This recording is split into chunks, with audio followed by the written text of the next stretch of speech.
So here I'm starting with 3 pieces of wood measuring 21.5 inches long by 3.5 inches wide and about a 1/2 inch thick. And I'm taking my wood glue, it's in my glue bot, it just helps dispense the glue. And I'm going to put glue on the 2 end pieces of wood so that they connect to the middle piece of wood. Now if you just need one big board, you can just get a 21.5 by a 10.5 inch wide board, and then I'm using my clamps to just let that dry. Now while that dries, I have 2 pieces measuring 16.5 by 2.5 inches, and I'm taking one of them and using some General Finishes Gel Stain Antique Walnut and a Gen Foam brush, and I'm just covering the entire piece of wood. And then once I had it covered, I just took some paper towel and wiped over the gel stain, and then I repeated the same steps for the back of the wood as well. Then I have another piece of wood. I need 2 pieces measuring 11 by 1 inch, and I took one of them and I gel stained that. And for this one, you just need to gel stain the front. I took my second 16.5 by 2.5 inch piece of wood, and this one was already painted black, probably a scrap piece of wood, but I'm just giving it a fresh coat of black from Wise Owl paint. I set that aside to dry, and then I took my second 11 inch by 1 inch piece of wood, and I painted that using Antique Villa from Wise Owl paint.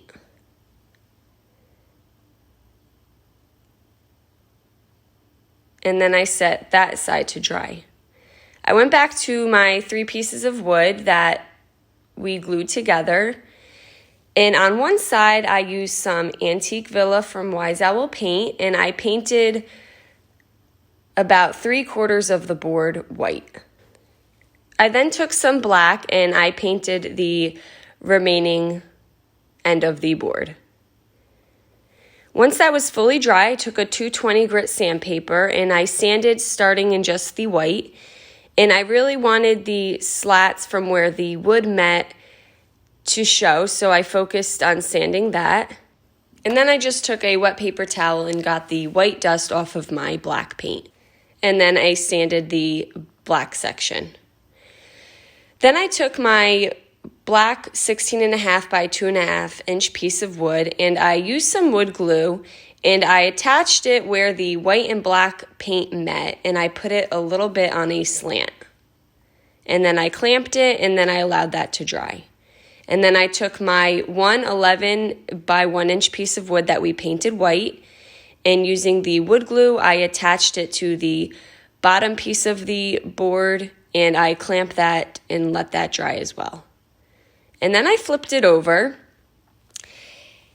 and on this side of the piece of wood, I painted the entire back using Antique Villa from Wise Owl paint. And while the paint was still wet, I went and I took a paper towel and using some Antique Walnut General Finishes Gel Stain, I did 3/4 of the board with the gel stain blending in with the Antique Villa Wise Owl paint.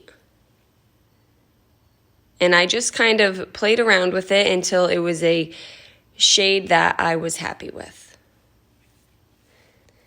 I let that dry, and then I took my second 11 by 1 inch piece of wood and I glued that to the bottom of the board and I clamped it with my clamps. Then I took my second 16.5 by 2.5 inch piece of wood that we gel stained, and I glued that at the top and made sure it was even with the other board on the other side. And then I clamped it and allowed everything to dry. Once it was dry, I just took a pencil and I just sketched some half circles. And then I took a triangle and I just used it to help guide me in making a triangle nose. And then I just made a squiggly line at the bottom. Now I just tried picking the most basic face. Now you can certainly give this much more detail than I did, but using some Antique Villa, I just filled in those eyes. And then I took some mandarina from Wise Owl and I filled the triangle nose in with the mandarina. I then took some black Wise Owl paint and I just went over my squiggly line for the mouth. Then I took some black from Wise Owl paint and I just used it to finish off the eyes.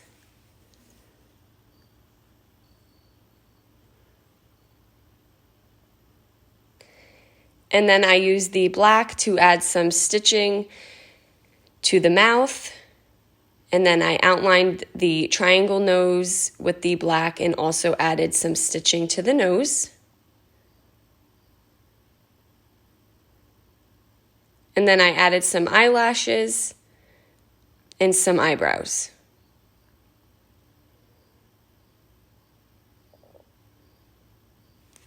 And then 2 white dots in the center of each eye. Then I just went to the top of the board here, and after the Antique Villa paint had dried, I just took the gel stain and went on top of it. Then I flipped the board over and I repeated a simple face on the other side, just using some of the black Wise Owl paint. And again, I just picked a very basic face. Does not have to be anything fancy. I then took my pencil and just sketched a carrot nose, and using the mandarina, I just covered the nose in. I then went back to the black paint and just outlined the carrot nose with the black. And then I just added some rosy cheeks to the end of the smile. Once that was dry, I took my sandpaper and just gave everything a light sanding on both sides. And then I just wiped off all the dust. And using some Wise Owl 1 Hour Enamel clear matte finish, I just gave both sides a top coat. Now, if this is something you want to put in outside, I suggest that you do about 2 or 3 coats of this. And then I allowed the top coat to dry, and then I just added some final touches to each side of the face. So I found this hay straw from the Dollar Tree, and I just put some hot glue underneath the rim of the hat, and I just added some of the straw. Then I had some leftover wooden leaves that I'd gotten from Joann Fabrics. I glued them to the rim of the hat as well. And then I took a flower that I had gotten from Michael's, and I glued that and a sunflower on top as well. And then I flipped it over and I just decorated the hat of the snowman with a greenery with some cranberries, and then just this glittery flower that I had gotten from Dollar Tree last season.